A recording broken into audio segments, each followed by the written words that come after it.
There we go. Alright. And of course we have to watch some ads. I am very sorry, chat. And let me disable the... Why does it still show up? Oh, that's... Okay.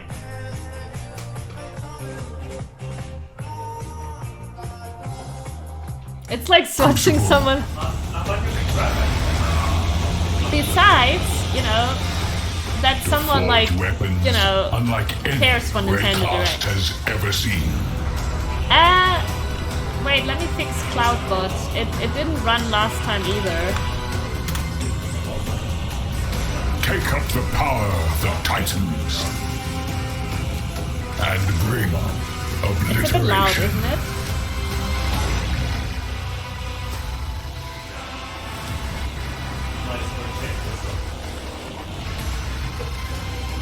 Oh shit! New wall scouts? I am excited for that.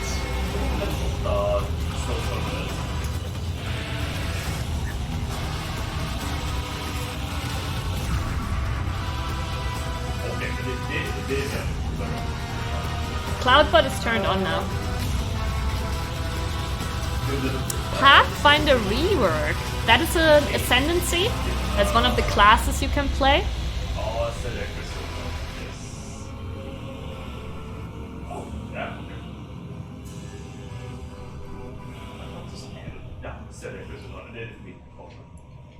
I didn't even see that, Transter.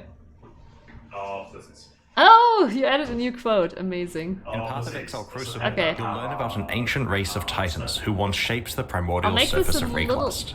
In this league, you will earn the ability to forge their power onto I'll your make this a weapons. little loud because we And what also have form does that Mink in the power take? background. In an iconically Path of Exile way, it's the ability to imbue your weapons with their own passive skill trees. These Crucible trees can have quite an impact on your character build. For example, in addition to the regular mods on this foe, its Crucible tree grants additional physical damage, physical to chaos We get conversion, a skill the tree for Master Fletcher weapons? notable passive, Let me move my improved camera grace out of the way. effect, and level 10 lesser multiple projectiles. Wait, While what the this is fuck? certainly a decent tree to get, it's not even the maximum depth and could be even more optimized for your build. There, it's the bow, In order to basically. forge these powerful trees onto your weapons, you'll need to complete Crucible encounters. There's one in each area. Each encounter takes place at a Crucible forge. As you approach the forge, you'll have the choice of which of your equipped weapons you It's want not to the focus kind of on. crafting I This can include expected. ones on your alternate weapon swap if you want to improve one you're not currently using. Yeah, you want a After forest? selecting a weapon, you channel it at the Crucible Forge to spawn monsters. The longer you channel for, the more dangerous and rewarding the encounter becomes. As you spawn additional monsters, they combine together to create larger and more fearsome foes that grant even more experience for your Crucible passive tree. Wait, but this is super exciting. It's not the kind of crafting I expected. It's a double-edged sword. But While it gives you the opportunity to make rapid they are progress in solving your the Crucible weapon we're making crafting this too projects, it complicated comes this with way. significant risk to your Even though this character. seems complicated. It's easy to accidentally overwhelm yourself and make an encounter that is But too it's an dangerous. autonomous Channel system. carefully and adapt to what your character is capable of. When you first find a weapon, it doesn't have a Crucible tree unlocked. Channeling that weapon at Crucible encounters will unlock and reveal its tree, as well as allocating the first skill. Wow. You can only allocate one skill at each tree depth, so you'll need to decide which path through the tree is best for your build. This is actually super cool. As you get deeper into a tree, more Is and more it only experience is required weapons? to unlock skills. The final Or depths is it can take armor quite an too? investment and Probably can only only be found weapons. rarely on endgame items, but also have some of the most powerful properties. For example, this wand has 2 depth 5 skills to choose from.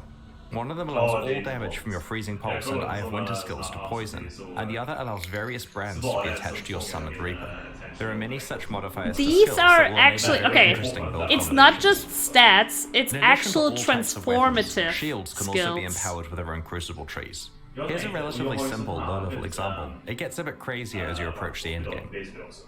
Yeah, like some of these Speaking are of the actual endgame, in endgame transformative. Crucible encounters, you'll occasionally find igneous geodes, currency items that can be cracked open to reveal a primeval remnant. This is a map-like item that grants access to the Forge of the Titans, the culmination of your Crucible journey. These primeval remnants always generate as rare items. Half of their mods are upsides and half are downsides. The upsides generally increase the rewards of the area or add special crafting options. For example, causing monsters to drop divination cards or magmatic ore, a form of tradable itemized Crucible tree experience. The downsides are quite punitive compared to most endgame maps. Ideally, you want to find a primeval remnant that What is is a really rewarding magmatic upsides ore? alongside downsides you can I know he handle. just explained it, If but you I don't think you'll spaced survive a out. visit to the Forge of the Titans, trade the remnant away to someone else and gamble on cracking open another geode. If you survive and manage to reach the end of the area, you'll find the aforementioned forge, which allows you to merge crucible trees on 2 items together. The way this process works is that you provide 2 items of the same class. For example, a pair of bows, a pair of shields, or a pair of one-hand axes. One of these items will be melted down and applied to the other, which will keep its regular properties. Their crucible trees will be merged together in an unpredictable way, taking elements of each one. This is a little reminiscent of how recombinators applied to item mods, taking parts of each crucible tree and merging them together, as well as randomly upgrading, downgrading, or mutating skills. And can we freely change the tree around? While this process can create some really powerful trees, if you get skills This you wanted is from both a items, huge it can game also changer. completely wreck your precious trees. Like, so take care choosing which you risk if it was combining. just stats, right, it would just be strong. Also, But like with those recombinators, there are ways to transformative manipulate the nodes, system it to improve your enables odds new of getting builds. certain outcomes. For example, any skills that have been allocated are more likely to show up in the resultant crucible tree.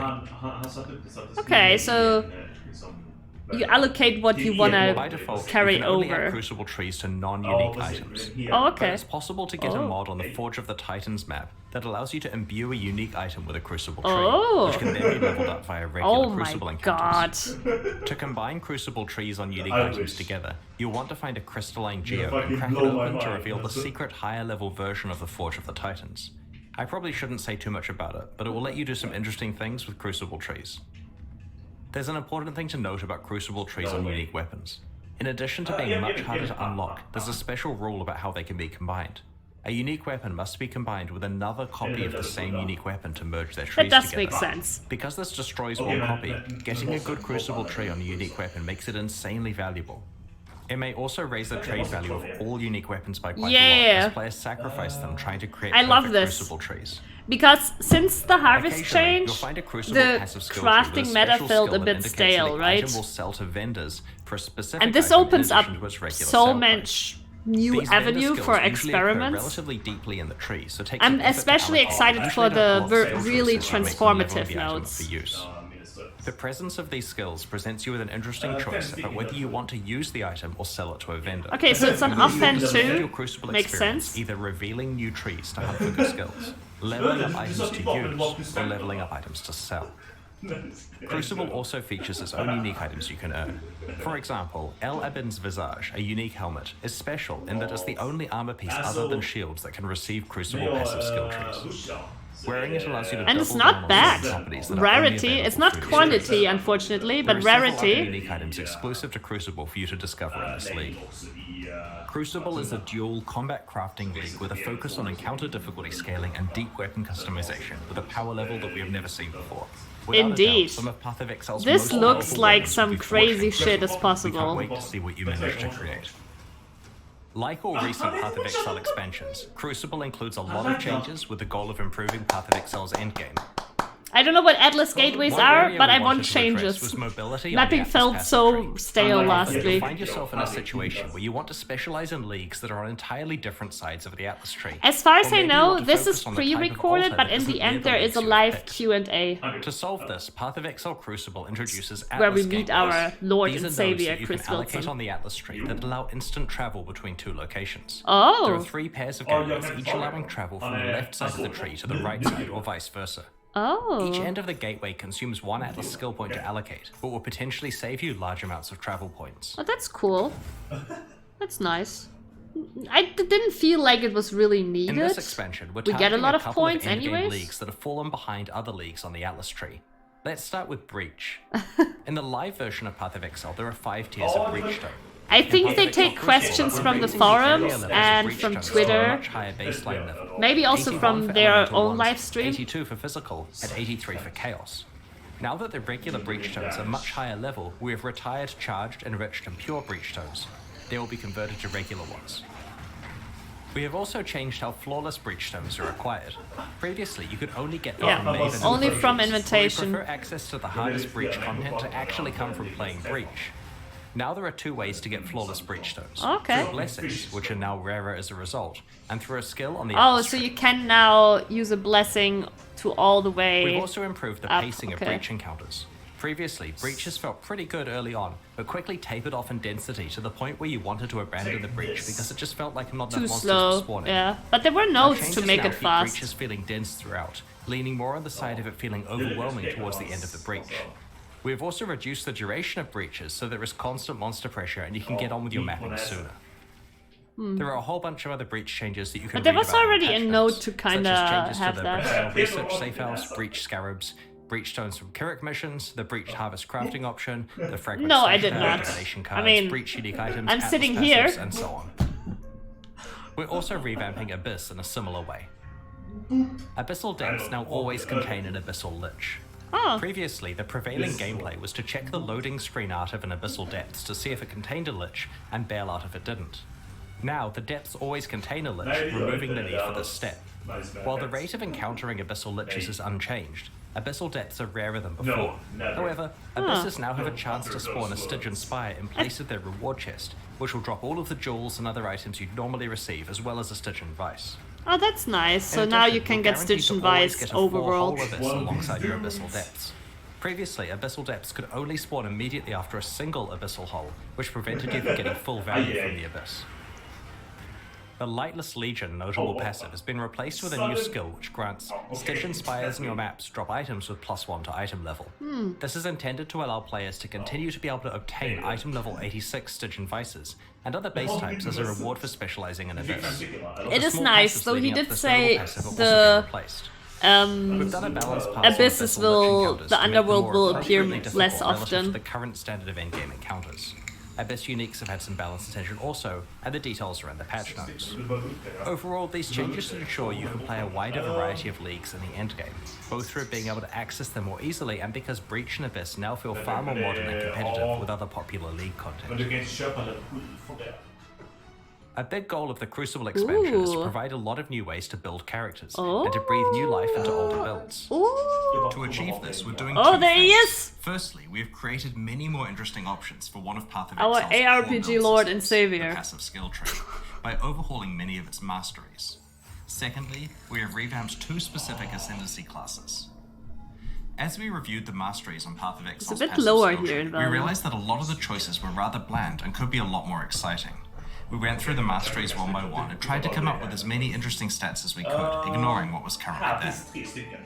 Once we had a short list of high-quality stats, we added in the existing ones that used to be on each mastery and picked the 6 best. I hope it's not All too of the loud, leftover but ones have I been saved for later or used in places like unique items. just This tune it process down was if it's too performed on loud. approximately half of the masteries on the tree, initially targeting the ones that needed the attention the most. But I wanna Previously, like some masteries only had actually 4 listen. options, so we've tried to increase as many as possible to 6 options. We've also added a couple of new mastery types that we felt were missing. Let's look at an example, the life mastery choices. You can see some of the interesting new options, such as the ability to manipulate your low life and full life thresholds, which allows you to more effectively use the damage while on Pain full life support attunement? gem and many unique way items. easier. Getting a large increase to maximum life when you have no life on your body Yeah, armor it was. not only works really well with a whole lot of unique items, but also opens up new prefix composition options for rare body armors. Here you can see the armor and energy shield mastery has more options available than before. Oh jeez. The other thing we focused on with this one is tying the mechanics together better. Instead of some being about armor and some being about energy shield, we've tried to make sure each really emphasizes having both armor and energy shield. On the Leech Mastery, we've combined the chaos 3 damage increased one is life, pretty mana, good. and energy shield recovery stats into one choice that affects all of them. The space we've freed up has been used to add That some one powerful is- new options, is such as a nice. portion of your Leech applying instantly. The Spell Suppression Mastery also has many interesting options. Your chance to suppress spell damage becoming lucky is extremely useful before you've optimized your gear and haven't reached 100% yet. The third option Indeed. rewards you for stacking more than They 100% removed the spell suppression, 12%. which previously had few benefits. Now it's something you can plan your itemization around. While looking at masteries, we noted that there were some mechanics that didn't have enough Oh, passive but tree support, ailment- so we wait, there decided was to add some more ailment options and passive immunity. skill choices for those mechanics.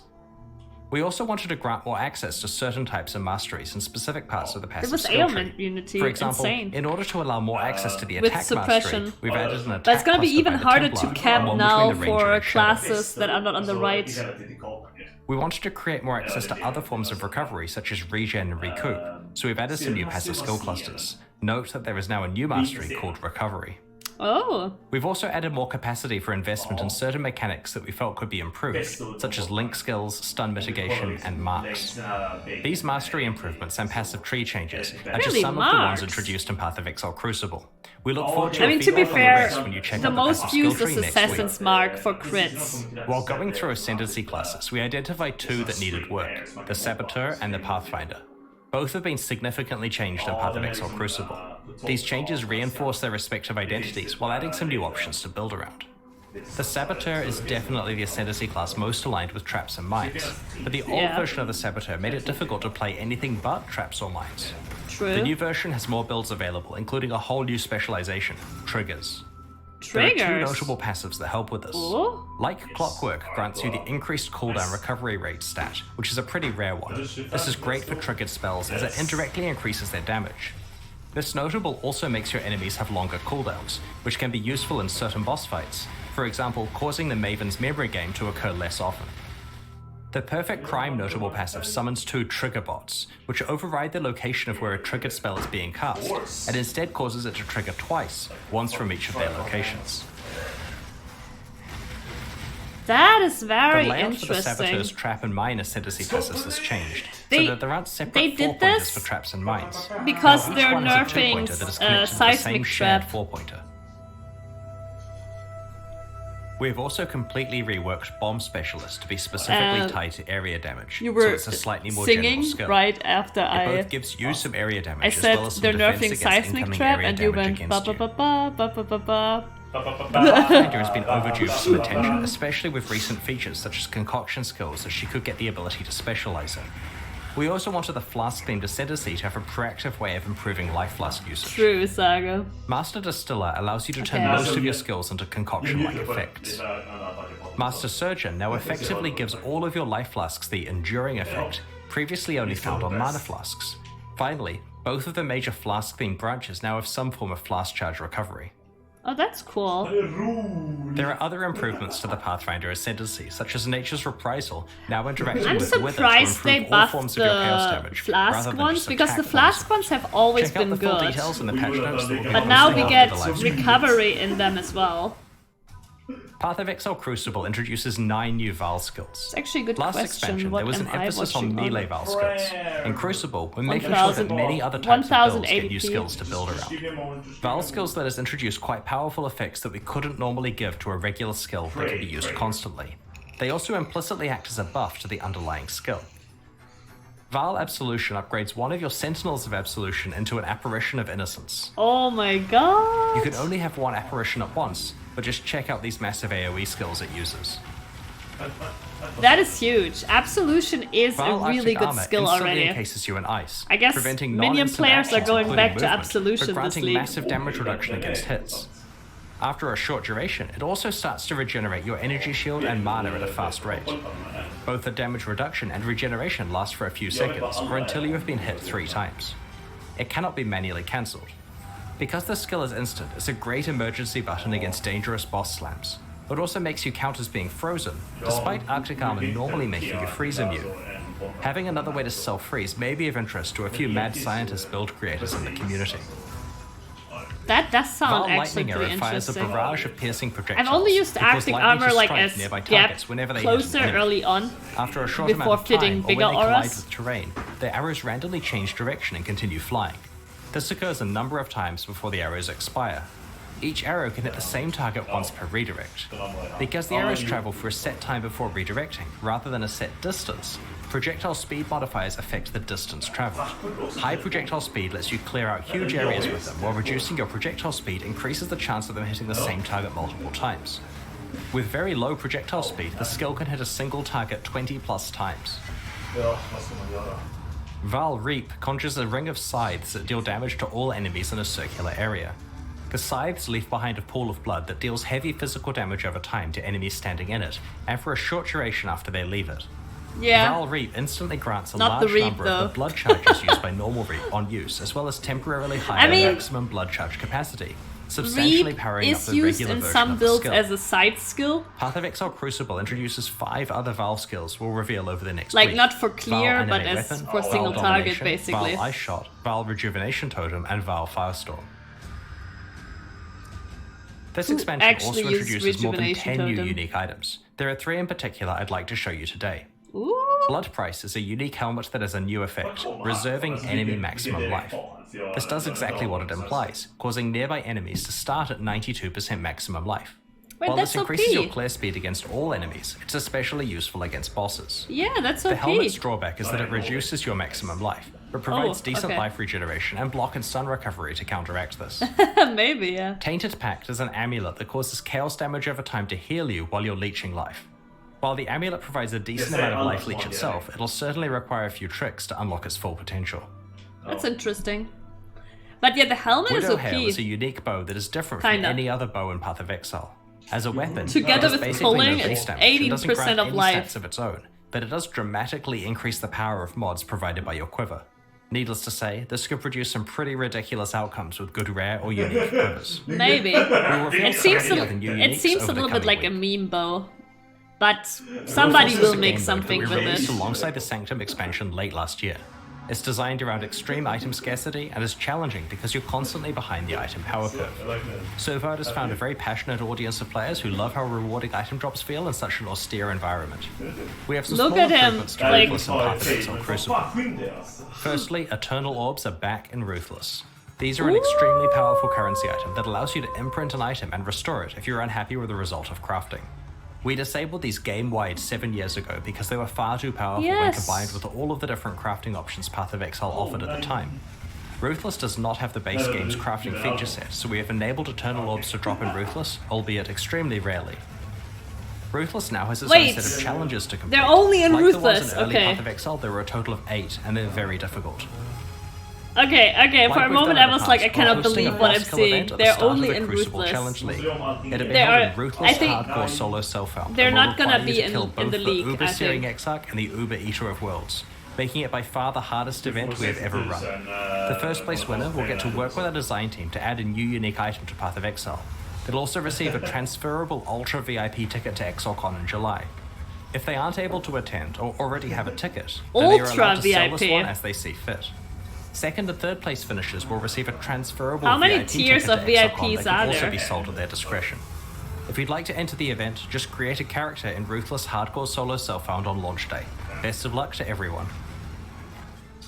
On the weekend of July 29 to 30 New Zealand time, which is July 28 to 29 for much of the rest of the world, we're going to be hosting We ExileCon will learn 2023 in about Auckland, New PoE Zealand. too. While tickets to the in-person event are very hard to get, we'll be streaming the entire event for free.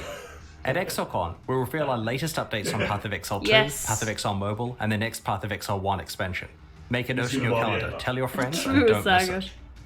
The second day of the Path of Exile livestream culminates in a competitive race event between some of Path of Exile. Maybe you can use a Chaos Orb In to order to reroll your select the VIP candidates, tier. we're going to run qualifier events during the months of April and May. The winner of each event will receive a VIP ExileCon ticket, return flights to Auckland and accommodation, and will compete in the race event live on stage. All 4 qualifiers in the final event will run Zizaran. on the 3.21 version of Path of Exile, which has received a fair amount of early game balance They work that will sneaked change that the in there, racing huh? meta quite a lot. You'll be able to read more in the patch notes.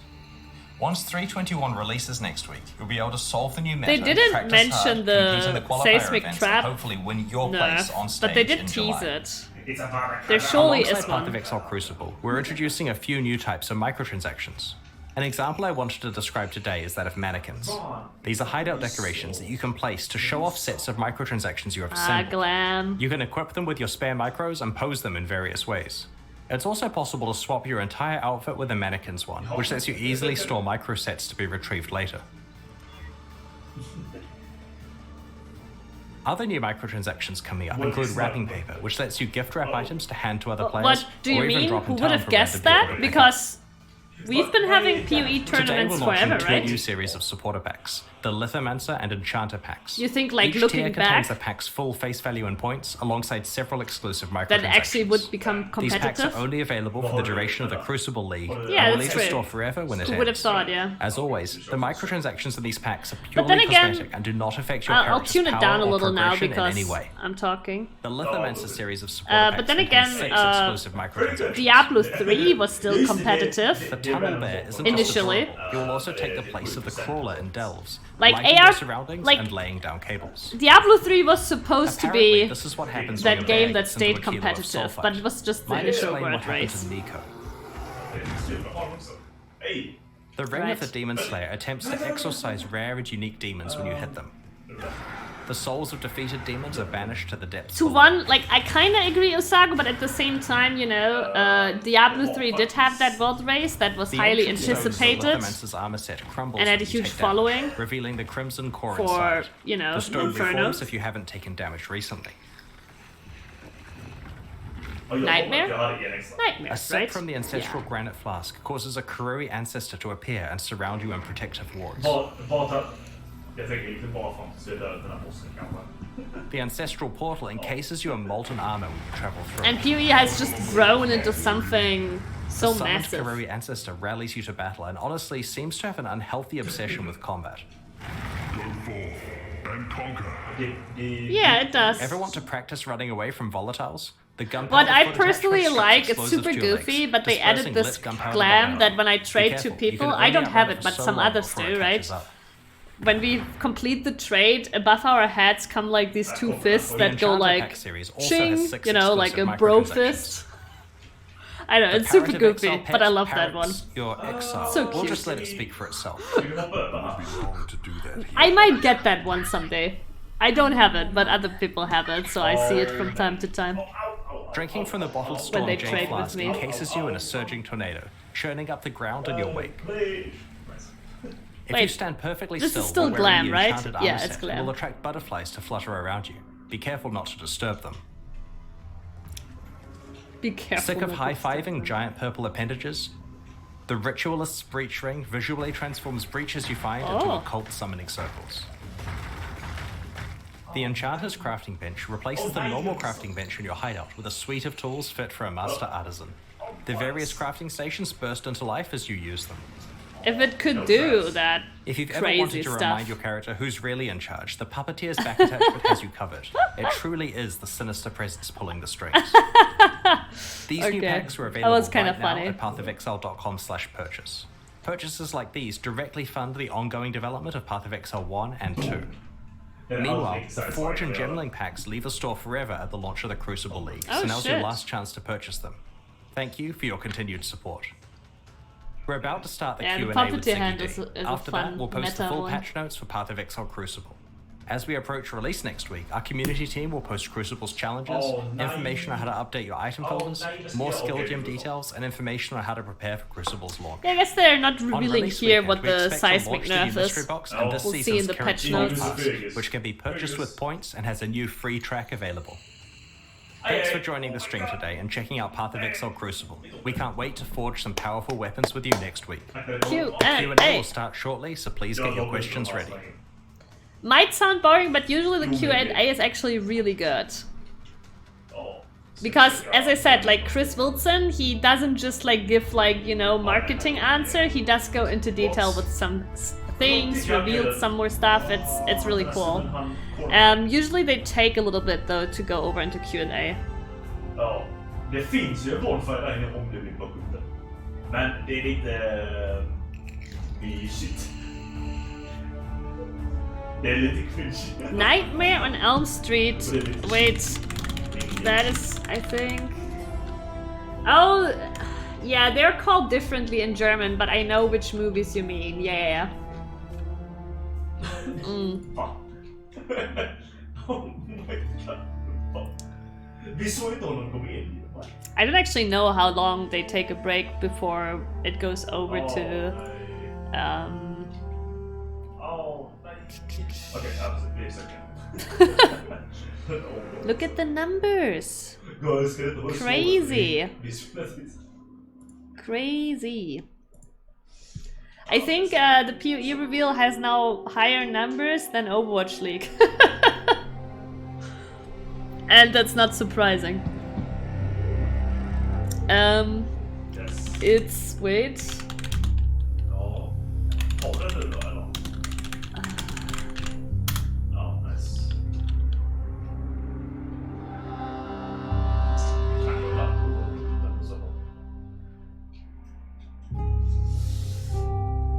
It's like Do it. mörderische Träume, I think. Which means like murderous dreams. Jag funderar på, jag har en slight whisper också. Jag har ju fått... No, it's not 1K. No. Jag vet inte. If you really think that, you haven't looked at the numbers in a long time, Usago.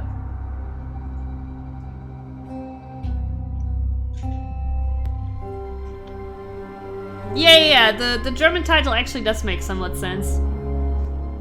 And the PoE had like, before Sanctum, PoE had like at the highest like 70k active players, right?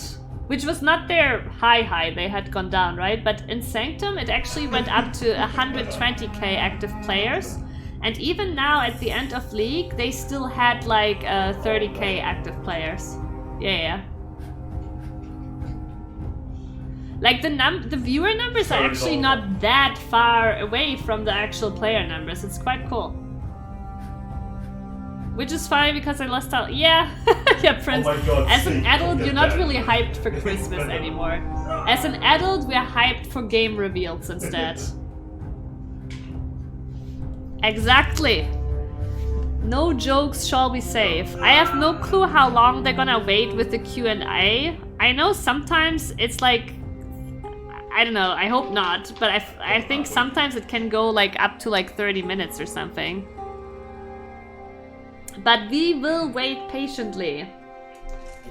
But yeah, this looked really interesting. We can take the time to reflect on what we've seen. I've probably already forgotten half of it, but the skill trees on the weapons looks extremely interesting and POC. Like I'm beyond hyped for that. Like I didn't even think I would get that hyped for the mechanic, because I was thinking, okay, we're gonna kill some things and then we get like, you know, some little crafting option, right? That's what I thought. But this actually is game changing, especially with those transformative nodes we saw, where like, oh shit, this cold ability can poison all of a sudden, right?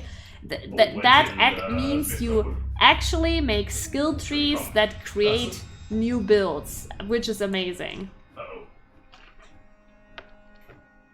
Yes! Of course, that's what Prince liked. Everybody likes Chris Wilson. And even if they hate Chris Wilson, as soon as Chris Wilson is up on the stage talking about the game, they love him again. It's incredible. It's incredible. We'll probably learn one day. We'll probably learn that Chris Wilson is just like the most charismatic but also manipulative person in the world. We probably one day will just learn that. And I'm saying that because I'm a gamer, and as gamers we have trust issues, right? But yeah.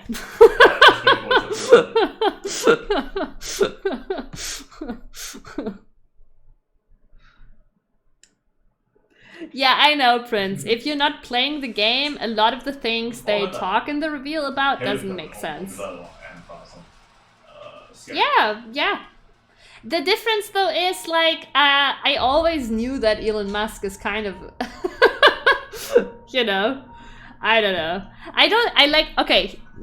Like, how do I put it? I never really understood how people started idealizing Elon Musk, did I really not understand? No, he like kind of like, it's more like he randomly became Iron Man for the public, basically, right? It's basically that. The public decided Elon Musk is our Iron Man, right? And of course he was writing that too. He used that like for you know, to push his products, his businesses, his popularity, etc., right? But I mean, Elon Musk was around long before he became so popular on the internet, and I don't know, was always just like the actual just business rich douche, you know? Yeah. Like, and I'm not saying that to say like Elon Musk is the worst person ever. No, like that's not true either. But he was idealized to unreal degrees. Hey, Young, this morning. Thanks for hosting. There we go. Oh, they're on a stage. Hot reveal stream, the final one before ExileCon and the last reveal apart from ExileCon's reveal for PoE1 potentially. Yeah, well, we'll be having, basically, during the keynote for ExileCon, obviously, we'll be dumping all the juicy Path of Exile 2 info, but after that, we'll have essentially the Path of Exile 1 322 expansion livestream taking place from the main stage there. The ending of an era. Why do we have two Chris Wilsons? Decade of Path of Exile. Oh, it's the trailer down there. Point, okay. Coming to a close, but moving into Path of Exile 2, obviously very exciting. So we won't be probing into that too much here because that is for ExileCon. So for now, let's talk a bit about Crucible. Has there been any reference to Titans in this very early stage of Rayclestian history before now, or is this kind of new ground that you folks are exploring this time around? We like to come up with a mixture of taking something that's referenced and then expanding on it. And I don't want to spoil too much of the investigation of where this is referenced in the game, but we recommend looking into the Red Blade Warbands faction. That's a good breadcrumb place to pick up. The lore Don't ask experts me about begin the PoE lore. investigations there. So the main feature, I think, of Crucible is I have no the clue. power that it's offering players here. How much power is there in Crucible, and are there any drawbacks to that power? Well, you can definitely view this as pretty strict power creep on weapons, let's just say that. I mean, I'm pretty sure It that is there haven't been insane Path of Exile power weapons creep. this powerful before. So you're not sacrificing anything by having a weapon tree on the weapon, it's just purely upside. But many of the individual skills do come with their own downsides, and you can choose whether to allocate those or not. And so on a weapon by weapon and skill by skill basis, you're definitely going to have to make decisions about what's best for your build. When it comes to designing like power that has drawbacks versus doesn't have drawbacks, how do you decide which route to go? We feel that having hard decisions about weapons and build choices and skill use is really interesting. It causes you to have to adjust your build around drawbacks. We don't really want to make a game where you linearly just get the ability to kill Yeah, the monsters more choices quickly shouldn't without be anything. obvious. We like the idea of finding Different paths should be a choice good. you can make where you're like, like this will increase my power, but I have to work around something else. Like potentially there's a skill that increases your fire damage, but makes it so that you have slightly lower fire resistance. Not a large drawback to work around, but it pauses you for a second and causes you to think, where can I get the resistance elsewhere?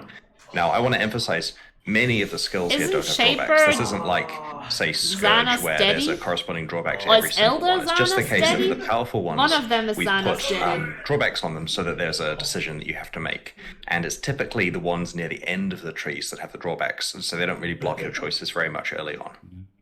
Yeah, it feels like a big difference Clip it and compared to ship it. Scourge in that regard. But I've always thought like power creep I don't know. is good when it's interesting. When I it think offers one of you, them is like her different daddy. decisions and an interesting extra layer of customization. Do you have any more like most ridiculously powerful Crucible trees or nodes that you've seen in testing so far? There are some pretty cool combos. For example, Wait. Maybe they're if you found a both her skill that daddy. dramatically increases your cast Elder speed is at the first cost her of lowering your daddy, damage, then we kill then you may want Elder, to use, say, and then Summon Raging Shaper is Spirits, her daddy, because and then then we your kill increased Shaper. cast speed means you're casting way more of them, doing Shaper, a lot okay, more damage, and the decrease to your I know damage doesn't something. affect the damage of your Raging Spirits, so in that case you completely bypass that drawback and get something that's better value. We've also got some quite interesting conditional skills. One's like, there's one I believe that grants movement speed if your dexterity is lower than 100. And so if you're able to make a build that doesn't have 100 dexterity, like for example, you're just pure intelligence or pure strength, then you can easily take advantage of just a free movement speed boost. I wonder what the option is for low It's int tricky characters. though, most builds do have at least 100 Could something like this dexterity ever go because you core want in some Path of Exile, or marine is it just support. too powerful? Like it seems, I look at this and I think, no way is that going core. We intentionally do not have any discussions internally about whether something's going core until we've let people actually play the league and get some feedback on it, because it's premature if we think, yeah, this can go core and then everyone hates it, or vice versa, then that's an issue. So we throw it out there, see what people think. When we do integrate leagues with the Or base vice game, we versa. typically do make So they changes don't to make want them it to go appropriate for poor if integration. everybody Like, loves it either. one of the many topics for this coming year is what are we doing Yeah. about Sanctum, for example? And His certainly voice there's is a big discussion part. there about how we would make Sanctum appropriate for boldness, base game integration the if it was going voice, core. the calmness. With these items having It these looks crucible trees authentic. and everything, you know, maybe the league doesn't go core, but these will go to standard in some capacity. Will they work in standard? How will that work? They will work in standard, yes. Ooh. So you can rip them from hardcore to standard right away. God, it's gonna be good fun. It's worth noting you can't level them up Calm or down. allocate nodes any further in standard. Like, you probably want to get the tree allocated correctly before you do rip it to standard. But yeah, That's you what can I'm use those saying. skills over there. I imagine there's a lot of experimentation as well, because you potentially want to, gamers. like, looking at the end Trust game of issues. this is to level up multiple different weapons, selecting the best nodes, and then combining them together until you get like a blend of your perfect ideal nodes. And I imagine that could take a while to get the perfect one. Certainly, yeah. There's a lot of cool stuff that can happen that we learnt from recombinators. So there's quite a big grind to get perfect stuff, and then when you're looking at it on uniques, for example, I the grind is honestly even larger. feel like we're they really designed excited the to some extent system about how to the not concept go of, core. let's say you want to have a like To me, it Starforge looks or like a something that's got system the like, best tree on it. How will okay, you actually do how that? can we And give the it players requires quite a something concerted really effort from cool most to of the community craft of and online players to customize and achieve be that, but powerful as fuck? possible. But it's not gonna Now, can you impact respec or change those crucible node PoE2 and allocations? if we have a next if a skill has week, been the next allocated, week. like as in you've chosen the skill, This. you've got all the experience towards it, you're gaining the benefit from it. It's and just so gonna on, be gone. Then you can scour it with an orb of scouring, so that will unallocate that last Sago. node there. And then for the ones that you're working towards that you haven't allocated yet, you can instead retarget the effects. The efforts of the next Crucible encounter you do towards a different node. And I wish I had a graph up so I could demonstrate it. But essentially, if I'm halfway No. through leveling up to one of the two choices I have at a certain intersection, and I instead want to work towards the other one, I can just freely swap across. And once it's allocated, I have to use a scour to undo it and get that experience back. Excellent, that makes sense. The nodes available The on game two-hand wouldn't weapons even be more fun powerful if you than had one-hand infinite weapons? Sorry. mirrors. Yeah. Oh, sorry. I was Like, just what doing a would quick there check to be make sure I to wasn't aim making- for? Yeah, nodes on. You would have fun for a Two-handed while, weapons are more powerful buying than one-handed everything you weapons. ever wanted you to could buy think of it and as try out broadly some things. speaking, if you then have you're a bored. two-handed weapon, you're getting the same rough power that you would from having a one-handed weapon dual-wielded or with a shield. Certainly makes sense, and that kind of like feeds into the next question. Like, quivers aren't craftable because a bow is a two-hander and gets that power level, I assume. Correct. Yeah, we had the choice there of do we want a bow to be balanced like a one-hand weapon or balanced like a two-hand weapon? And we thought, well, probably balance it like a two-hand weapon and just ignore quivers. It means that we can double down on having powerful bow effects, and players only have to, in that case, craft a tree on one item. No, Did you but ever feel like it maybe also we should doesn't. give a special But exemption you to never face breakers create and the similar items that necessity have you for not equip a farming, weapon? which It's is been an discussed, important but part there's of the. we don't want to have a philosophy that every diversity Path of XL gameplay league must too. work on literally 100% of builds to its fullest potential, because that really constrains us to really watered down leagues. So in a case here where a facebreaker character potentially just doesn't get a boost like the other characters do, I mean, they can still play just like they could last league, it's that they're not getting to enjoy the the main hand weapon damage they're getting from this. They can obviously still craft a shield. The or only various thing I'm other missing items. here is Yeah. they nerfed Now, synthesis last Crucibles, week. like these passives specific On the to weapon Atlas tree, types, I if we're assume getting bows and melee anything weapons will have back for different that. nodes because they want different things. But what about like swords compared to axes or minion Like ones getting compared to synth non-minion items is ones? incredibly difficult. Yeah, so essentially weapon types do have mod restrictions. So the examples you give are reasonable. The bows and melee weapons have different ones. Minion ones, caster ones, bows all have their own special passives. I believe in Path of Exile there isn't a lot of direct difference between swords and axes that would cause there to be many skill differences here, so those ones are very similar, but we have tried to make sure it's all sensible. You're not going to get stuff on a weapon that's irrelevant to that weapon. Great. Will that unique Crucible helmet, the Elabin's Visage, just have a mixture of everything, or how does that work? That one gets shield ones. Fuck all this shit. Oh. Okay. So shield probably The I assume, helmet then gets has shield more mods. defensive oriented. Yeah, I believe that it gets shield ones, but it can't give you like static local block and various other bits and pieces that wouldn't work very well.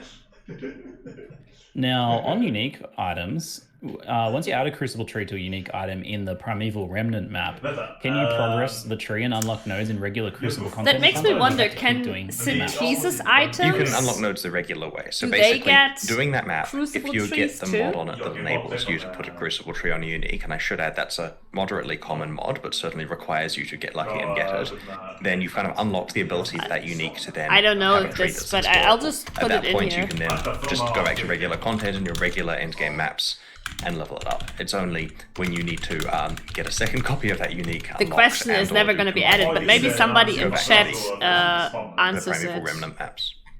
Now, viewers are always looking for clever ways around the system. I saw one that Even was, in slow mode, if chat is you still going too fast. take a item that already has a Crucible tree and chance it into a unique, does that bypass the Primeval map requirement? Or are you locked from doing Oh. that? It does. Shit. Ooh, okay, there you go. Cancelled. Going up. Any solution here that involves more gambling from the players is happy with us. Okay. Now we have some chat questions on these topics as well. So, Crucible interaction with mirrored and corrupted items. Can you Okay, do mirrored anything and with those? Are corrupted they locked items. out? Here we go. Okay, so there's some fun stuff you can do in the higher tier version of the endgame map, the one that's really hard to get. And an example here, and we don't want to spoil too much, but an example, I believe, is that there is a mod which enables you to use... Is it a mod or a basic property?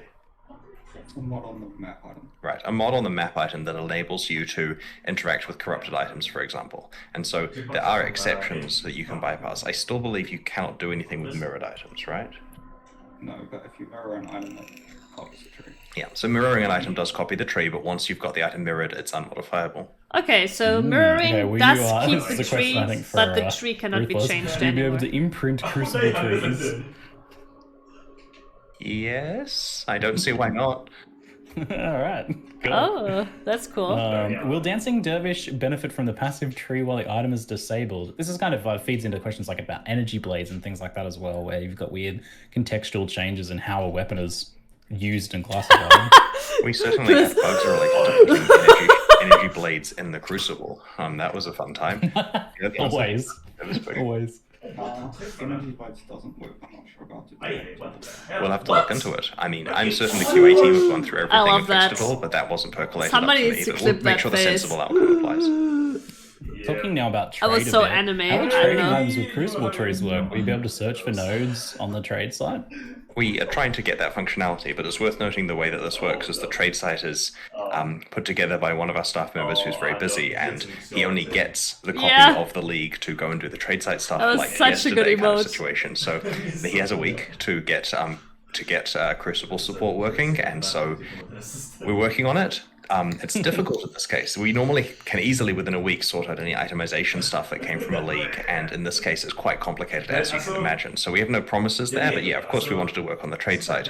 And it's worth noting we do have an API, so if the public want to take the API and implement it better than us or faster than us, they're welcome to do so. But in the meantime, yeah, we'll try to get it up, and we want it so that people can easily identify certain nodes and trade for the items. And my expectation is that it will probably be straightforward to find expectation items is with a specific community node, but shall doing complicated handle it. searches involving combinations of nodes and other stuff will certainly not be possible initially. And so I think that the worst case scenario is players are going to be able to find a bunch of items with a node that they're looking for and then manually examine them to work out which one they actually want to trade for. And that's not a terrible compromise. In fact, it's personally how I prefer it to work, so the trade is a bit sticky.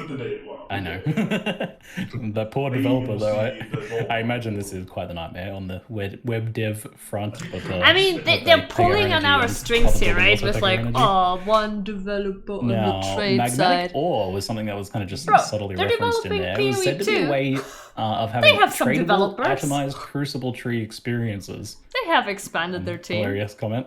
Can you tell us anything more about what these are and what they do? Right, so it's Crucible Tree experience rather than experiences, which means you gain experience for the tree that you've got. So you consume the magmatic ore, and it levels up your item as though you'd done encounters. And so it's worth noting, this is not meant to be the efficient way to level up items, right? It's certainly not the case that people are going to bypass the encounters and just go and trade for these and they never have to actually play. This is a really inefficient way of doing it, but it is possible. If you're currency rich and time poor and need to find a way to get that last bit of experience, then this is a way to do that. It's kind of like a Facetor's Lens being a single use item that grants the experience. And I suspect that, you know, it's obviously going to be priced in the economy based on how useful it is, but at the end of the day, it's not going to be the primary way that you level these items up. Right, gotcha. I mean, Gotta use the I feel weapons like to level if them. there's a way of efficiently playing the game by not playing the game, someone will figure it out. In general. Yeah, it's dangerous for us to add, but we do like the idea of a limited Yeah, amount of this- tradability this here, and there's various ways to get makes it as well, it which is so interesting. that like there's those notables cell that nodes on the trees, as we enable call a them, the ones build, that you have can, to you know, first you can bid the item to gather get some. experience There's towards mods on the them. in-game maps, and You cannot just buy it helps it. a bit because when we were designing the end-game map, we didn't want the individual monsters you're fighting there to work towards leveling up a Crucible item when you're already expected to bring multiple Crucible items in with you in order to combine the trees together. Right. Those nodes that allow you to vendor items for different rewards, it's a clever solution to the problem of why engage with the mechanic if you don't have an item that you actively want to forge right now. So how often do you find these nodes, and are they always substantial rewards, or are they some smaller ones as well, like a few Alks or a Chaos Orb? It's worth noting, we believe that people always will have items they want to forge, and the goal of these vendor nodes is to tempt them away from that. Like, at any stage, you could be working towards making the best item on the realm, but instead, oh, there's a Divine Orb if I just sink in a bunch of encounters into getting that. And so it's a job well done of these nodes if you are sitting there getting, you know, currency rather than actually making the most broken items. Having said that, we suspect people will work out the value of the broken items and realize those are worth going for. In terms of how often you find them, they're mostly in the end game, and they're not too common. Like, you're not going to be sitting there with a stash full of them trying to, you know, just swim in currency. But at the same time, you'll probably have access if you need one and you don't have a thing you particularly want to focus on at the moment. It's just so encounters don't feel entirely wasted. There are also some cool little tricks and combos that we're going to delve into, but it's worth having a look at that. In terms of what types of currency, it's various currency, starting at mid-tier stuff. If you do find things like Chaos Orbs, they'll be in larger quantity. Of course and you'll have they to do do. the math of basically how much Which is experience why am I I'm getting saying, versus what the I feel currency like payoff they is designed versus the what other system opportunities I have for my time at the moment. so it's not never it'll gonna be be core. straightforward to work out which ones Like, you're wanting to do hey, and which ones you're wanting to trade away. Let's go out with a bang before PoE2. On the maps side of things, Give them how power, rare are those, like, give them geos that you cool can crack to customization, get those make the maps that are, crafters like, happy, in-game content of this? right? So there's two tiers, and This is the it's worth perfect noting like the acquisition here is subtly isolated different than the system way we to put normally in do these and take maps. out. Like, these are always rare, and they come through this stacked deck like Not currency like item, currency which is the and geo stuff, that you right? crack Where open. people just And because miss it comes it through the currency afterwards. item, your ability to find rare items doesn't affect the rate that you find these. Like, you're getting just currency essentially to get them, and then there's the the unwrapping experience of seeing what the mods are on it. Now, the lower tier one is something you'll certainly play in maps often, right? Like, it's, you're not finding it every map. Maybe you're not even finding it every 4 or 5 maps, but you are finding it pretty commonly. So you're getting a lot of access to combining trees together. The higher tier one, on the other hand, is harder to get because that lets you do some really interesting stuff. So that one is certainly pitched quite a lot rarer. Yeah, than they the first haven't one. actually revealed And you're being everything you pretty, can do there. Pretty coy on Just these that maps uniques and can what be they entail combined, and but what there's the higher other engagement options does too, now. And this is apparently. for a few reasons, right? Like, first of all the rates I'm talking about here, like, they're changing in this last week. This last week is the point where we massage it from being this works and is cool into a fine machine that works perfectly with the right, economic implications and so on. We're starting the alpha shortly, like, Don't say every that. 10 minutes kind of thing. And that's going to give us really good feedback there. Quote We've got a week Chris of iteration Wilson, now that everything is working perfect and great. And so things will economic change. There will be more implications. mods added, there'll be mods removed. And so if I go into too much detail of listing every mod, it's just going to be wrong a week from now when we've had time to really hone it. Fair enough. Let's talk a bit about the challenge of this league. So, the longer you channel the Crucible Forge in a map encounter, the more dangerous it becomes. What makes the monsters dangerous here? So, as you channel it, more monsters are spawned, and they combine into larger, more impactful The double monsters. Wilson still So, higher confuses tier me. monsters here, we've got an internal tiering system. The higher tier monsters are generally more likely to be magic, rare, or unique. And the longer you channel, the more damage and damage reduction every monster gets. Also, more difficult encounters are more rewarding. So generally speaking, play the hardest encounters you can. But it's worth noting, and this is an interesting question What's the everyone comes up with, punishment is there a for button I dying? can click to bypass the channeling and just have the hardest difficulty encounter, right? Fair enough, no one likes having to wait a few seconds, but it's worth noting the hardest difficulty encounter will probably spare you a lot. We want, and this may be wishful thinking because some Path of Exile players are very capable, but we're trying very hard to make it so that the highest difficulty Congrats to encounters Saga. are significantly harder than League content that you may have accidentally run into in the past. Now, of course, you don't need to max it out like that. Maybe only do that if you have ridiculous twink items or something. We are also trying to signal this in the UI. This Are you not wasn't even shown in the gonna video, play but we are PoE having too? kind of like a temperature concept where the harder it's getting, the more you see the UI getting a bit angry at you. And so you know, I can generally handle about this amount of difficulty, and you've got an idea of where your character falls on the scale. You're certainly going to want to go as hard as you can, but our goal here when designing these risk versus reward leagues is to kill your character. We want to set it up so you overcommit and get nothing, because that way you'll learn your abilities and it's a little less gifty The than if we goal just had is every to kill encounter our succeedable. character. It's like Metamorph all over again with players putting sticks in their own front tires and being like, oh no, why have I crashed? Oh. Cool. Yes. On that note then, what happens if you fail the Crucible encounter? Is there some risk-reward aspect here, just outside of dying? You only get the that's Crucible fine. tree experience if you complete the encounter. And PoE but your 2 item is not probably at risk. not We that went far moderately away. safe with that. So essentially, if you make an I encounter that's think too it might hard, release you might this lose year. experience on your main character or lose your hardcore character or something if you die. But realistically, Sims, the only yeah. thing you're practically missing out on is finishing the encounter to get the experience. I noticed on the Primeval Remnant map teaser, there was a mod players cannot suppress spell damage. I know the intention is to make these maps very challenging, but how do you approach making monsters harder versus disabling aspects of builds or hampering the player when it comes to designing difficulty? So the mods on the maps are meant to be very dangerous. Like, we picked mods here that are like expedition remnants almost. Like, we want something that's very challenging, but you get fewer of them than on a regular map because half of them are Oh, upsides. you are interested in Six D4? modded map here has 3 upsides, 3 downsides. We'll And talk about D4 the downside after this. ones, some of them will raise the difficulty I of the have monsters, usually a by bit a to bunch, say. and some of them will hamper your build's defenses or potentially make your build not work in the map. But it's worth noting that stuff like spell suppression is more of a hampering your defenses than saying you can't kill monsters. So certainly going into a no spell suppression map when you rely on it takes away one of your defensive attributes. Like, be careful about that. But it's not necessarily completely breaking it for you. You're going to have to make decisions. It will be about which to intense. play. And we strongly prefer that way of designing it. If we have to make it so that every map is playable in every character without really imposing any difficulty, then it just becomes a bit of mush. And so, in this case, you will occasionally open a geode, look forward to doing the map, and realize it's better for your friend to do it, and maybe you'll trade with one that you can do. And if you're playing an SSF and don't have the ability to trade, then you just have to make decisions about whether you run it or don't run it as the other option, or run it carefully, or make another character and play that character in that map to get value from it, and so on and so on. All right. I always have to ask, party play, how does it work in Crucible? So it fully works in a party. Everyone gets experience. Ooh. Basically, you must channel an item at the encounter at least a little bit to be rewarded for it. So there's the molten circle, as you've seen, and basically the players step inside and you choose an item and channel it. And all the channeling makes the encounter harder and more rewarding and so on. And as long as you've contributed at least a second of channeling or whatever, you're going to be taking part in it. Once anyone who is channeled steps outside of the molten ring, a countdown starts which will trigger the encounter.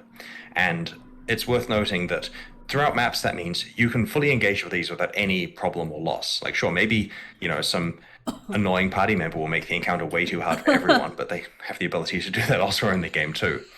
In endgame maps, each map only allows the map owner to use its crafting benches. So 1 geode equals 1 map equals 1 craft. You can bring your friends, they can get stuff from it, but they can't use that craft unless they contributed the map. Some more questions from chat. How does item level and map tier affect Crucible? Can I quarry farm item level 86 weapons, they ask? All right. So low-level areas give quite a lot less Crucible experience. There's an exponential curve on that to encourage you. Like, if you're playing somewhere 10 levels under you, you're certainly going to have a much better time just doing it in the maps that you're playing. Any other aspects that are worth mentioning? Item level affects how much experience it requires to level up. That's true. So the item level does affect experience costs for hitting certain skills. And of course, I believe that certain skills are gated behind certain levels as well, right? You really do want to be playing higher level stuff. Like, maybe there's some niche place where you can get access to a certain Which skill and means it's too expensive to high get it. item and you can level quarry farm base more is efficiently, once but more you're kind of wasting your time very doing that important. compared to just playing the maps that... Yeah. In an old version of Path of Exile, where map scarcity was more of a thing, like in, say, Map Ruthless, Isago, where it's actually that hard to is play maps better, because it economically right, destroys you to play too than, many, like, then marketing fair enough, quarry people farming might be a more that reasonable just talk strategy. But out I think of their in ass. contemporary mainline Path of Exile, you're wasting Like, your time if you're spending too long This in the is quarry. like how, like, the big speech Now, of, like, the mobs that you spawn with the channeling of the Crucible, are these different to normal mobs, or are they gods. enhanced versions Fallout of regular 76, mobs? for And either way, are example, they came something to that you be, can turn right? into a Spectre, for example? Summoner players would like to know. There's a few questions Yeah. there. So You can't know everything, they and like are actually themed this is around actually the what makes properties it of the seem item, which is legit interesting. Like and there's a makes light it good, right? correlation between what you've got on the item you're channeling. There's some subtlety here, but they are special. And in general, for these leagues, we try to draw monsters from the pool that are in the area, or at least the models of those monsters, just for memory reasons and so on. Yep, Is there anything Todd else that's Howard. special about these monsters here, aside from the fact that they're quite a lot harder if you make the encounter hard? Was it 16 times? 16 times. Yeah, Was so it all 16 spectrable times? all have I new think skills. it was There is 16 essentially a times. I separate don't set know. of Crucible monsters. None of that is what I expected. I actually personally underestimated how important new monsters are for league design. Like, we've done a lot of these leagues, like 38 or 39, and if you sat me in a room alone without any other devs and got me to list what goes into a league, I'd forget new monsters. But a lot of people here realize it's critical to have it so the texture of the moment-to-moment combat with monsters does feel different than the rest of the game in a 16 league. And times so the detail, that's been quite 16 interesting. times the As size. something that it honestly took me a lot of years of development of Path of Exile before I realized how important that was. You said the modifiers on the item affect what monsters spawn. That's such a The clever nuance. tree modifiers, like Okay, what yeah. the tree that you're leveling up. Sure. You'll see what we mean. It's not a big deal. It's just cute. I mean, that's what I mean. Like, that's really cute. Like, it's a cute detail, a nuance that I wouldn't have expected. Neat. I know we're rushed to make these expansions in the cycle time we have, but we do get time to finesse the details. And interestingly, this They do cycle rush has a been lot. 17 weeks, so we've had a few And extra I weeks to get it honestly right. think And yeah, it's. they I mean, should I don't mean to take more prematurely time, curse especially anything, but we're actually looking at a considering pretty good place they are quality-wise. Like the still- number of they're issues we have developing open in our PoE tracker too. and the stress on the team is significantly lower than it has been at various points. Like I Oh, think really? yesterday, when we're at the point where we would in the past have had 250 open issues, we're at like 87 by my Yeah. count, and so I'm not seeing overtime being done outside of a little bit of preparation for the live stream the last few evenings, and so that's looking pretty good. I think that, like the incursion launch, we're going to be hitting it with like a bit of time to spare and make sure everything's good. That's cool. That's excellent to hear. And details like It's actually that, nuances incredible. like that as well. I think they really add to the flavor of it. This weapon that you've been working on for a while is going to feel different to craft than a different weapon in a subtle way that you might not even put your finger on. And that's quite cool. So let's move on to a league revamps topic now. So the breach revamp, I feel, is actually a really clever way of dealing with the issue of old content bloat, or of the game being too overwhelming for new players. Is it? Revamp older content, shift it up to a higher level where it's discovered later and less likely to overwhelm those newer players. Now, was this the intention here, or just a happy side effect? It's a happy side effect, but one that we definitely acknowledge. So the basic way that the breach revamp happened was we started by saying, man, there are a lot of splinters in breach, and it feels crap to click on every splinter, and It they're kind of does. worthless because you're working towards a breach stone when you pick up a bunch of them, and that breach stone is going to be lower level than you are right now. Like, you're not going to care about that breach stone. You're going to want to upgrade it multiple times before you can run it. So how do we fix this? We thought, wouldn't it be cool if splinters were rarer, so they're impactful and there's less clicks, and they actually led to something immediately good? And so we realized, oh look, let's take breach stones and just bump them up a bunch of levels and basically make breach stones themselves valuable, because in their current form it's based around an old version of Path of Exile. And then we realized we can just remove 3 tiers of breach stones in this case, and we just cascaded the I chain of didn't- tidy okay. ups from there until I eventually didn't breach is pitched notice at that they way more actually impactful, said they'd remove the tighter lower than before, tiers. higher power level, That's good. more valuable splinters, and that's where we ended up. We used to have to do things like click breach hands in thick of combat and pick up those kind of scattered drops afterwards. Yes, you do. And we think that clicking chests during the hectic combat with the chests vanish at the end is actually part of the fun of Breach. Here is a glimpse into another world where monsters are rushing in from all directions. What can you get? Can you kill them in time? Can you get the chests? Blah, blah, blah. It's part of the challenge of the short flash encounter here is to get as many items you can through whatever means. And so we didn't want to make it so it automatically gives you your entitlement of chest items at the end. Yeah, Now, I do think picking up scattered items that is is annoying. I get that, good. right? There's no, this is not an intentional thing that we're trying to make the player have to run around afterwards and look to see if stuff drops. But we didn't find any good solutions that solved all cases, right? During this process, there wasn't an easy way of sorting that out that fit in with the other changes we're making. But we're going to keep an eye out on feedback. It's certainly something we're open to changing in the future if we find a good solution. The Abyss revamp Yeah. looks great. I don't really have Yeah, any I do specific like questions about the- that one. Maybe I Shadow. do also But, think can that we hope to see managing the similar open quality hand passes kill on more things dated is in a the good future, like is Harbinger good about the maybe? mechanic. Yeah, it's very likely. No promises though on when. For 322, we haven't scoped out what endgame improvements are looking like yet, so it could well include Harbinger, or definitely not, and we don't know yet. And back to that kind of initial question, which was the idea of like content bloat or things being a bit overwhelming for new players. Is this something you guys recognize as a major issue, especially in the lead up to Path of Exile 2 with a bunch of new players on the way potentially? We're always aware of the fact that Path of Exile is a complicated game with a lot of stuff going on, and your point about raising the level of breach to take it away from, your introduction to maps is very valid. It becomes a thing where you know Path of Exile pretty well by the point that it's introduced, and it's difficult towing the line between... It is. Because for me, it's difficult towing the line between lots of content being available and content being introduced at a slow pace. For me, mapping got a little bit stale last RPGs is the fact we have a vast library of old content that's fleshed out.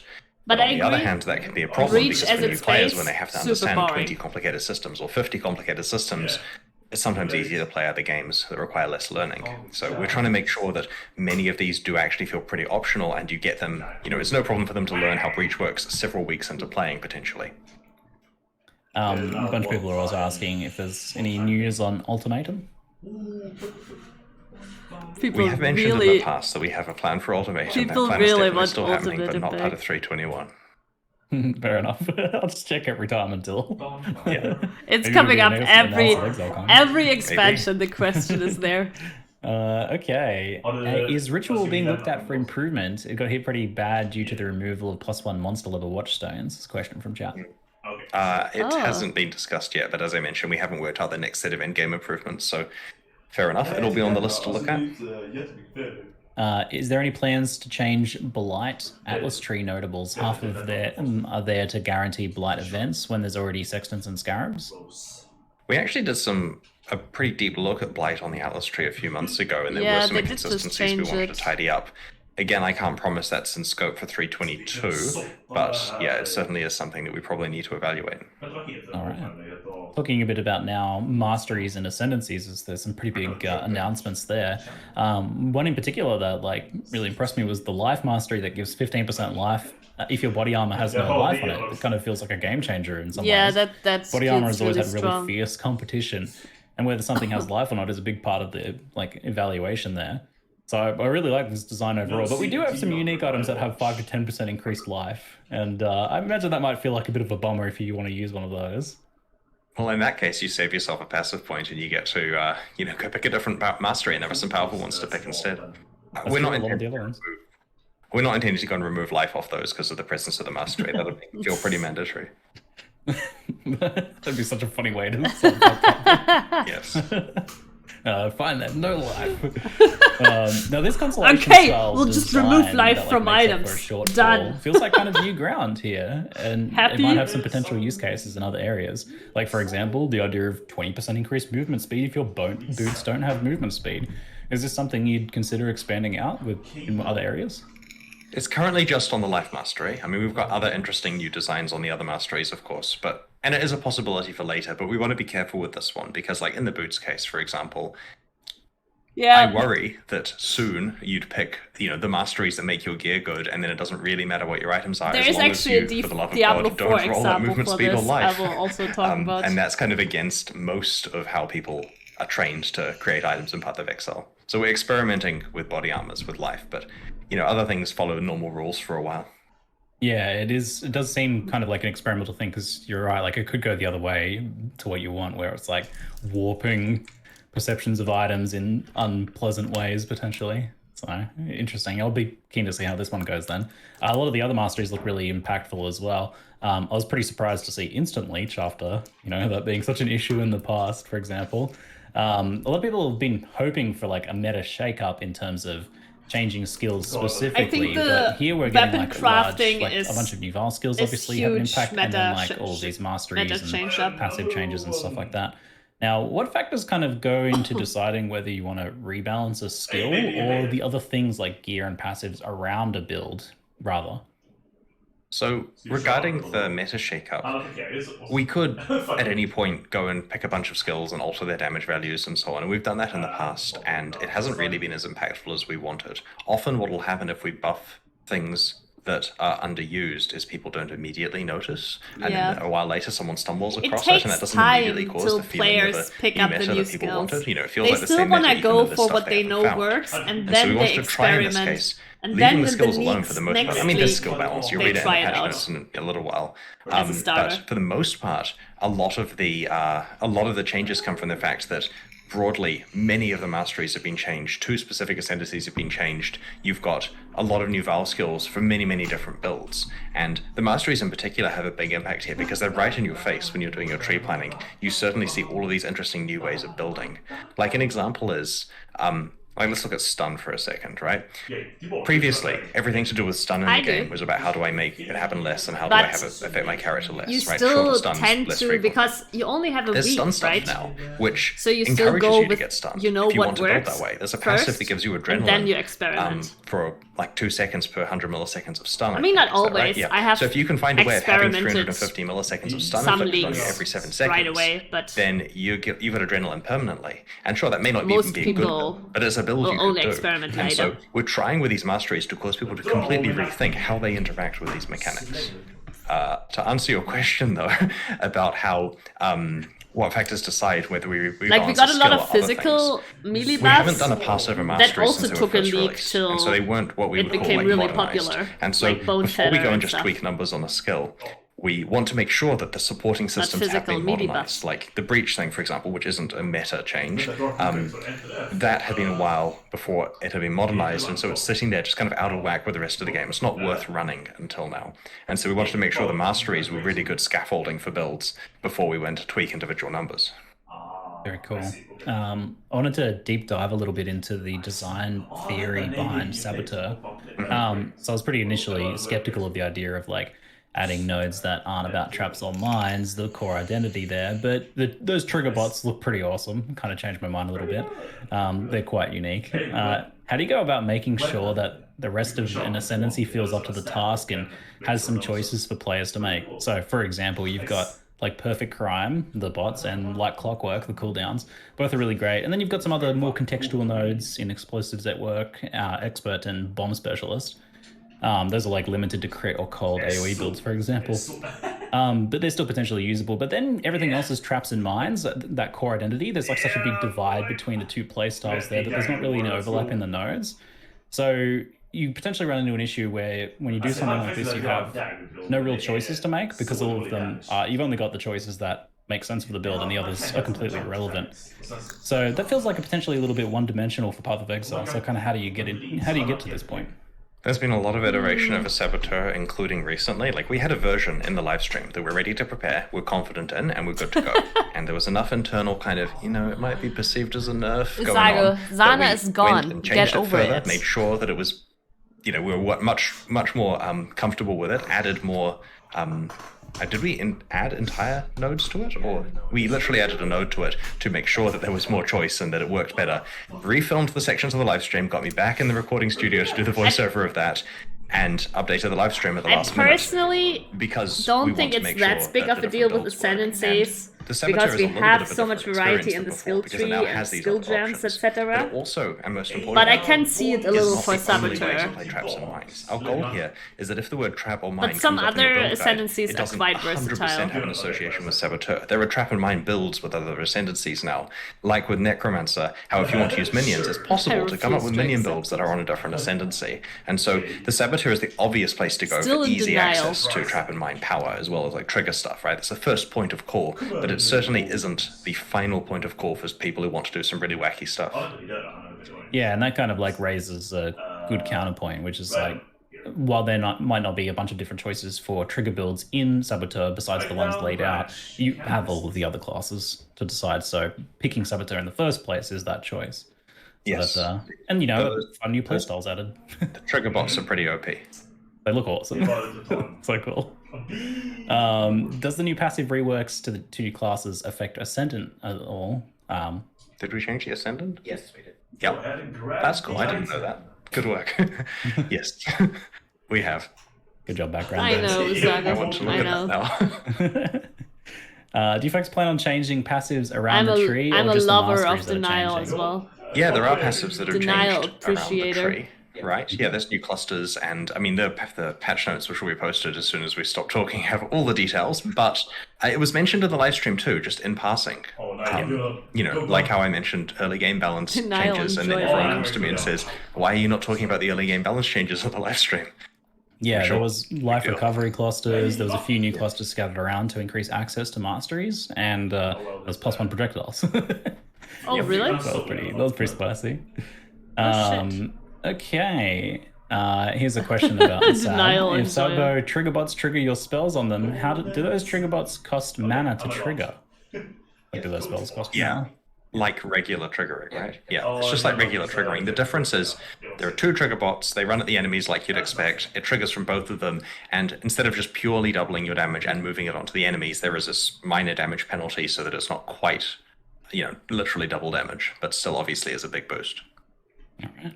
Let's talk about a couple other random questions. You mentioned a fair amount of early game changes that changed the racing meta, though this is the sort of thing that affects everyone. So what They sort of early changed game the screen here changes right can we before the expect? Elder And explosion by the went way, off. Bex, let's flip something involving support gems. Sorry. Yeah. So we actually have another whole skill gem and 3 support gems that we didn't even talk about in the live stream. Oh. It's 1 main skill and 3 supports, right? Oh? Snipe, Mana Forged Arrows, Prismatic Burst, Momentum, I think. Yeah. Oh? So it's interesting how this happens, really, but How this we happens? ummed about what That to we do add about the skill XLCon gems and we races don't for so talk long, about them. right? Because we didn't want to just say, But people oh, look, are it's the same most Katavi excited course last about time, skill go, because then we get gems. exactly the same race with exactly the same racers, and it's just a repeat of the 2019 event. But at the same time, when we looked at other wacky races we could do, they didn't feel like Path of Exile. Like, Path of Exile Racing is a celebration of how quickly can you play through the game without wacky mods involved. And so people, when we asked them what they liked about watching the races at ExileCon, was the fact that the races are doing everything that the normal players are doing just so well. Like, they're just so optimized Much with their more stuff. So we efficient, wanted to yeah. make sure they were playing true Path of Exile. The problem is true Path of Exile is more or less pretty similar to what it was in 2019. So we said, well, what if the racing strategy is different? What if we just went and improved the early game in a way that doesn't have significant impact on the actual meta of the late game, and just did a whole bunch of tidy up in ways that really affect races? And that way the races can play 321, which is released in a week. We'll do all the qualifiers during 321, and that's also the version of Path of Exile that's live at ExileCon, because 322 is coming out a couple of weeks after ExileCon. So it perfectly fits a consistent set of balance that we can keep the same for fairness. And so many changes were made, and this involved some pretty radical stuff. Okay. Controversially, and this is explained better in the patch notes, we've removed the Okay. Onslaught support gem from early game situations. Oh. Honestly, the patch notes do a much better job than I do of explaining it, but in return, other gems have been introduced which achieve similar goals to it. And so I'd recommend Rip. reading the patch notes for the full detail, No but more there are several new Onslaught. gems which do affect in-game builds, and that they're now My options you have movement available. speeds. The favorite one that I was reading about recently was this cool, like, semi-active, semi-support gem, which is called Snipe, which in our internal description, that has probably been improved since this was written, was channel to charge up your bow, gaining stages, release to trigger 1 linked bow skill for each stage gained, and a few other caveats. And so basically you can channel and then release a bunch of bow skills at the same time. So cool That's stuff like that has cool. come out of this. That is and cool. yeah, it's, you know, balance changes, there's going to be some nerfs in there, there's going to be some buffs, but Not they do cool not have for a large clearing, impact on but- endgame Path of Exile. So do, when reading the patch notes, you know, take it with a bit of a grain of salt at the fact that it's aimed at the early game. This is interesting because, like, in the past, the idea was talked about of having like some skills that were like the low level ones, and then potentially would transition them out of it. But it's not something that's really true to Path of Exile very often. Like, most of the time, most Some things that you can use skills in are more early low-level game skills, are end game viable as well. but you can So this is kind of more make almost a design of anything having some endgame things viable, that I potentially guess. are very early game and not really necessarily intended for late game. Yeah. Do you think you'll explore like skills more in that realm in the future as well? And is that, I don't know, something that Path of Exile 2 will feature more? Well, Path of Exile 2 gives us an opportunity to somewhat tidy up what skills there are, and we're moving things around between levels, and basically having a chance to, you know, because it's a game that obviously involves many changes, having a chance to actually review stuff. So that helps with us working out what are the early and high versions of things. Obviously, we can make those changes in current Path of Exile 1. It's just that it comes at a cost, where we take something and break it for high levels, or take it away from early levels and suddenly build, say, hey, I was using that, and, you know, there's certainly a live cost to that. Now, I see a few things come up in chat repeatedly, so I'll touch on those. Some other Ascendancy players. What was that? I was asking, they want us to log in? Certainly that. Yeah. There's a few other Ascendancy players who want reassurance that their Ascendancy will be addressed. I see Gladiator mentioned a lot. Yeah, we could list the 17 Ascendancies. We don't yet know which ones are coming. There's... Shall I tell a story? Okay, I'm going to tell you a story. Sorry, everyone who's on patch notes. We're getting story time instead. We wanted to nerf all the Ascendancies and True, Ruthless Saga. for power reasons. And so But I think we looked into what that would involve. Pretty quick numeric Blizzard nerfs. would ruin And while doing so, even we Chris. came up with a whole bunch of new interesting stats. And we said, okay, well, we cannot release these stats in just Ruthless. What right? was Because that would the be dude crazy. The called community that who already was, have low you patience know, for any Ruthless stuff that we the- do would certainly find it unfair their that we fall gave Ruthless guy a bunch of new interesting tools who alongside started a pile of like, I don't nerfs. know, So we 6 years ago or said, 5 why don't years we ago change or all the so? ascendancies in the core game Had brown to hair, use these new stats and as well, not then nerfing them, just His making them hair like we've done with became the all the grey Pathfinder within and the 1 Saboteur year, here. being like And so we CEO started at on Blizzard. that. Not And the CEO. plan was to do about CT half the ascendancies in 321, Wait, did there... and then also do all the ruthless Wait, ones at the I'm same like time, so figuring out of that's the loop fair on that, because there's right? enough But stuff is he given to the even base game. still... I think he's still there, right? Unfortunately, we Blizzard. didn't get it to a state where it would actually be releasable. Many of those ascendancies were going well, but they weren't quite finished. You know, the internal feedback was to the point where it felt a little bit like a nerf in some cases, or it felt too much like a buff, or we weren't quite there, and we obviously can't release it unless we've had time. So then we had a situation where we're really What's happy with his name? Pathfinder and Saboteur. They're going great. Not Bobby. And all the ruthless ones are sitting there with new stats on them. And so we intentionally You know? undid all the ruthless Not changes the- there to stop there being an outcry, and so that we get more time to sit on it and work out what we're doing in the base game. Not the And so the creep. intention is that we do have stockpiled a large number of ascendancy changes from when we get time to do it Like, properly, which I think it was hopefully will include the many in director 322. or And we just have to work out politically what we creative do director with or said ruthless something? changes, because I would love to release them. I mean, they're not quite ready. Like, I'm not saying we want permission to put them in 321, but we're at some stage likely to debut that set of stuff because we do feel the power level of ascendancies and ruthless is too high relative to items. And so, long story short, in answer to the question of where He do the also other gave ascendancy classes the get some apology love, the love is speech half about the done. China And so, yeah, it's coming. Incident. The political intricacies at play here. Yeah, it's just the problem is like while this expansion ended up with a lot of balance changes, and we're not worried about that, What's there his was a name time again? period when we hadn't piled in so many balance changes where it looked like half the work went towards Ruthless, and that's not a good look because it's done for the purpose of the core game. It's just if you release it in Ruthless first, you just upset everyone for no reason, and so there's a bit of politics with that. But at the same time, we definitely want to make sure that all the China players feel incident, equally yeah. valued. Since you brought it up, let's chat Ruthless a little bit briefly.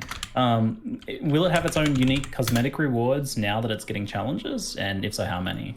It has the same cosmetic rewards as the base game. This is another case here of trying to go for fairness. You can either earn Production the cool armor set director, by playing J. regular Path of Allen Exile or by Barrack, playing of course. Ruthless. How could I I don't know forget which the is name? easier. There are J. fewer Allen challenges Barrack. in Ruthless, but it's quite hard to do those in Ruthless. He So started as yeah, it's production difficult to say. I director, recommend looking working out what your young, capabilities brown, are long and doing hair. it in that mode. Then the And there is whole a shit different, started with the China totem flag. incident, So if you etc., do with complete the challenges in Hearthstone and Ruthless and in the stuff. base game, you Within 1 technically get year, two hide his up totems to show whole that you hair did. went grey. And a bunch of people have had a Like- chance to play Ruthless and try it Wait, out. I'll There's show been some you. discussion of the difficulty and whether it's a fun type of difficulty or rather where it's just slower. How do you feel about the initial Here. version of This how is it's what he played looked out like. and the types of challenge that This it is offers? what he looked like. We really like when it he started in internally. the It position. emphasizes how And now fun here. items can be defined This is when you're just desperately like- craving upgrades. this is just like- I get that it's not for everyone. They don't have This to is play just it, like 1 but year later, it's or an 1.5 experience years. of overcoming scarcity and feeling every upgrade to your character that we think is a really valuable thing. Like, and what's interesting literally, is some from people, this when playing it, say, to to be this. honest, regular Path of Exile, like baseline Path of Exile that a He new should have player gone installs, bald, could too. actually be ruthless, and they might have a better time than the overcrowded, very complicated mainline version that we currently have. Now, we don't plan to make that change where we swap them around, you know, just in terms of what new Trust player me, experience Blizzard people would get. ruin But Chris. it is true that if you're sitting someone down for the first time, they get a bit more of a meaningful and less complicated experience playing in that mode. Having said that, you know, it's still an experiment, it's still a passion project that we're tinkering away with, but it also educates us a lot on the appropriate balance for item mods and how, you know, Like the fact that Eternal Orbs could come Not back, for actually example, game is dev, a right? You realization got we made that was actually pretty cool. promoted And looking to at the consequences of the production different types of crafting and how they interact has been very instrumental for us. Basically, And this is he all came important 'cause we into a have to get this position of stuff right responsibility and with, you know, showing the his upcoming face. Path of Exile 2 And that balance, just right? took We have to 1 make year sure for him the to Path of be. Exile 2 is balanced as a great game from the start. He can't. It's Blizzard almost can't like it's ruin a his hair. useful That dev is tool true. more than anything in that regard. Yeah, and there's a growing community of people enjoying it, which is why we've got the boss kill race happening in Ruthless. I know that'll be controversial to some players who don't particularly want to play it, but they weren't going to win that race anyway, right? Like, the people who are going to win that race know why we're putting it in Ruthless. Oh no. Oh, the bird! Oh my We also don't know that god! it is winnable. Like, The to emphasize here, bird! Ruthless, Solo Self-Found, Hardcore, both pinnacle bosses. The Right, bird! that's hard. Jeez! Yeah. There's a ticking clock Holy- before those ExileCon tickets aren't valid anymore, That right? was You know, brutal you've been- indeed. It would take me that entire time to get there, that's for sure. For my own experience, a lot of the early game feelings I had echoed what you were talking about, with like the changes were very effective. It's in also making you just really, like, reflecting feel the your hate that upgrades Ruthless has and gotten, like, think about how you play your basically character, and saying, those sorts like, of challenge changes were really "Y'all effective. just For me, though, weak. where it fell apart was actually Y'all at that just end game, weak."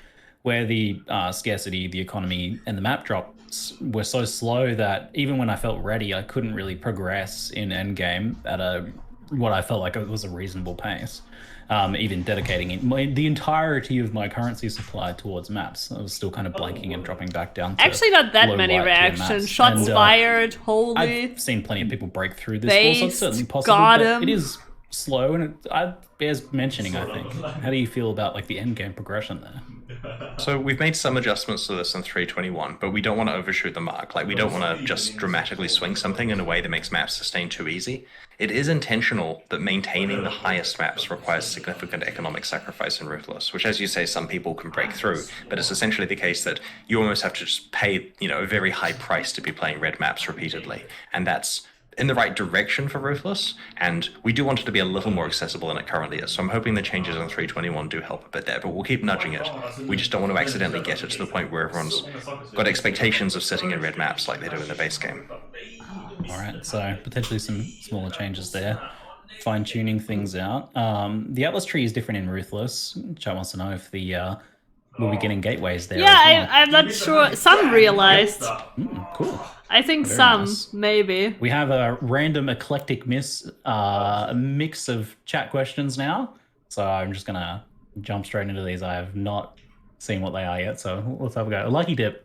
Do we need to equip the weapon to level it in Crucible, or can we use any weapon in our inventory? It has to be equipped, but it can be on your weapon swap. The intention here is that you can't be playing, say, a bow character and have some really high level wand that you're necessarily working on without sacrifice. You are making things for you. And this is also so that you're guaranteed to be carrying the item around with you. You're not having to sacrifice inventory space for it. There's a bunch of things that went into that decision, but essentially, yeah, stick the item on your weapon swap if it's not the primary one you're currently using. Does that work if the item's disabled? Because you can do some stuff where you like put an Astramentus on and then equip the item and then take the Astramentus off and it goes red, but it's still equipped. We'll find out.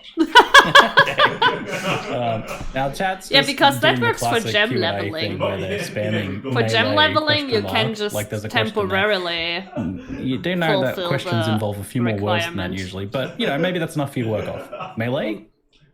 So in the last expansion, we intentionally introduced a large number of Val skills and some other melee changes. And Did so it? the intention with the melee Val skills was to raise the power level of all of those skills because periodically you get to play them in God mode for a few seconds. And we haven't made as many melee changes in this particular release here, and that's partly because there are, the other 90% of players also would like balance changes. So we definitely have it on the radar to keep an eye on, but there's nothing else in 321 I apart from also what you'll think see in it the would patch be too notes early. rather soon. Yep, Not enough so people have advanced played around skills with and, it. masteries and a couple of fine tunes here, so. There I'll were read in a definitely second when I some stop talking. powerful changes last leak to Melee. What happens if you animate a weapon with a crucible tree? Whoa. Oh. It works. It works! You Oh! Expect less from Path of Exile?